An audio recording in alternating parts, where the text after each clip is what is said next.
నా పేరు మంజుల. మేము 2010 నుంచి జేసీఎన్ఎంకి వస్తున్నాము. 2019లో నా పెళ్ళయింది. పెళ్ళైన సంవత్సరంలోపు పాప పుట్టింది. పాప పుట్టిన మళ్ళీ సంవత్సరం కల్లా మళ్ళీ కన్సీవ్ అయ్యిండే బాబు ఉంటే హాస్పిటల్కి కడుపు ఉబ్బడము, ఎక్కువ నొప్పి రావడము అట్లా జరిగింది.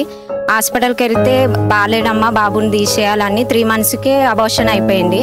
తర్వాత మళ్ళీ కన్సీవ్ అయ్యిండే. శామన్న వాళ్ళ పెద్ద బాబుతోటి ప్రేయర్ చేయించుకున్నాను ప్రెగ్నెంట్ ఉన్నప్పుడు. బాబు పుట్టిండు. బాబుకి 7 months ఉన్నప్పుడు బాబు చెయ్యి అనుకోకుండా ఎత్తుకుంటుంటేనే కదిలింది బొక్క. నిన్ననే హాస్పిటల్కి వెళ్ళి చూయించుకున్నాము, పట్టి కట్టిరు. సండే రోజు మెసేజ్ వింటుంటే కూడా బాబు చెయ్యి కదిలించలేడు, ఏడుస్తూనే ఉన్నాడు. మళ్ళీ తర్వాత నేను రాపించుకొని కూర్చున్నాను బాబు కోసమని. కూర్చున్న తర్వాత పెద్ద బాబే వచ్చి మళ్ళీ ప్రేయర్ చేసిండు చెయ్యి పట్టుకొని.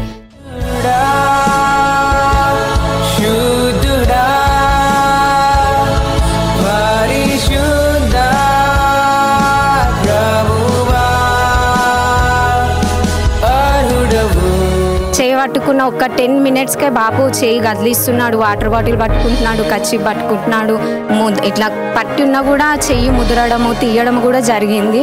ఇంత గొప్ప సాక్ష్యము నా జీవితంలో జరిగించినందుకు దేవునికి ఎంతో వందనాలు. నా కోసం ప్రార్థన చేసిన బ్రదర్ కూడా ఎంతో వందనాలు.